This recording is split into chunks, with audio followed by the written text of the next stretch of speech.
ചെറുപുഴ പഞ്ചായത്തിലെ രാജഗിരി ഇടക്കോളനിയിൽ കാട്ടാനിറങ്ങി കൃഷി നശിപ്പിച്ചു. This news is brought to you by സ്വന്തം ജോസ്കോ ജ്വല്ലേഴ്സ്.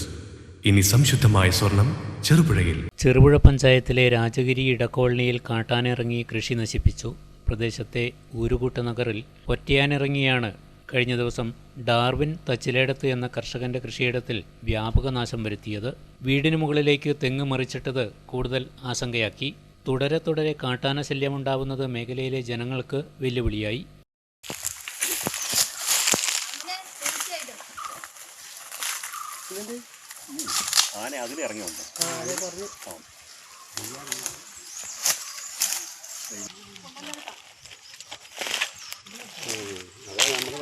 സംഭവം താമസില്ല, വാടകയ്ക്കാണ് താമസിക്കുന്നത് കുറച്ചായിട്ട്. അതിപ്പോ ഇന്നലെ രാത്രി വന്നിട്ടാണ് ആന നമുക്കിപ്പം പേടിയായിട്ട് ഇവിടെ ഇനിയിപ്പോ കിടക്കാൻ പറ്റില്ല. അതുകൊണ്ടിപ്പം നമ്മള്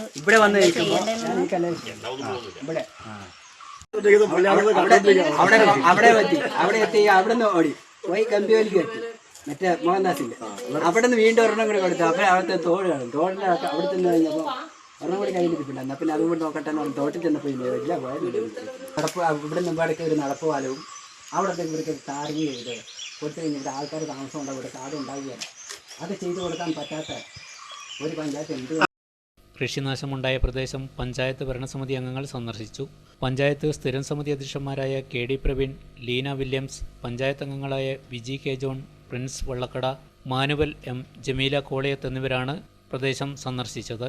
കാട്ടാനയുടെ ശല്യത്തിൽ ജനങ്ങൾ ഭീതിയിലാണെന്നും ഇവിടെ ഫലപ്രദമായ രീതിയിൽ സോളാർ ഫെൻസിംഗ് വേലി നിർമ്മിക്കാൻ നവാർഡിന്റെ സഹായത്തോടെ നടപടി സ്വീകരിക്കുമെന്നും standing committee chairman KD Praveen പറഞ്ഞു.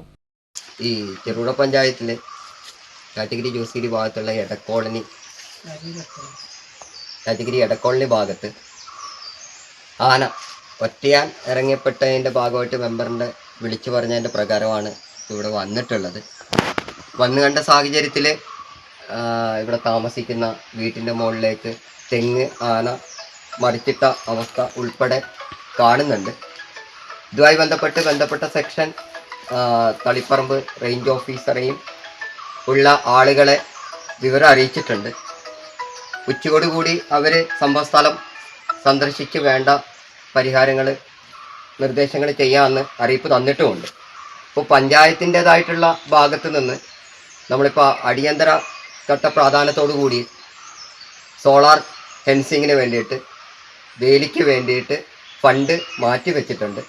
ഇപ്പം ബന്ധപ്പെട്ട ഭാഗത്തുള്ള ആന ഇറങ്ങുന്ന പ്രദേശത്തുള്ള ആളുകളുടെ നിർദ്ദേശാനുസരണം ഏത് ഭാഗത്താണോ അത് വേണ്ടത് അതിൻ്റെ ഭാഗമായിട്ടുള്ള നടപടിക്രമങ്ങളുമായിട്ട് മുന്നോട്ട് പോകാമെന്ന രീതിയിൽ പഞ്ചായത്ത് ഭരണസമിതി ഒന്നടങ്കം തീരുമാനം എടുത്തു വെച്ചിട്ടുമുണ്ട്.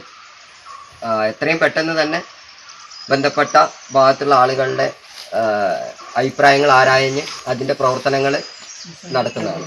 ഓരോ പഞ്ചായത്തിലേക്കും 1 കോടിയോളം രൂപ ഫണ്ട് നബാർഡിൻ്റെ ഭാഗമായിട്ട് സോളാർ ഫെൻസിങ് ഭാഗമായിട്ട് നമുക്ക് ലഭിക്കാൻ വേണ്ടി പോകുന്നുണ്ട്.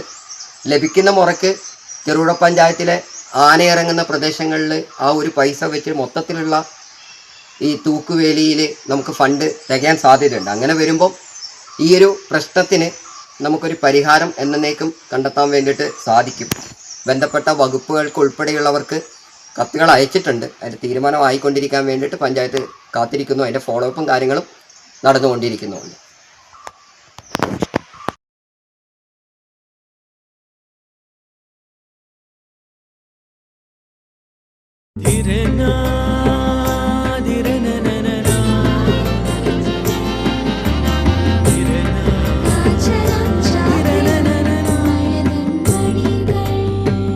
ചില ബന്ധങ്ങൾ പവിത്രമാണ്.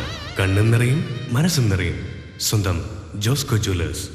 ഇനി സംശുദ്ധമായ സ്വർണം ചെറുപുഴയിൽ.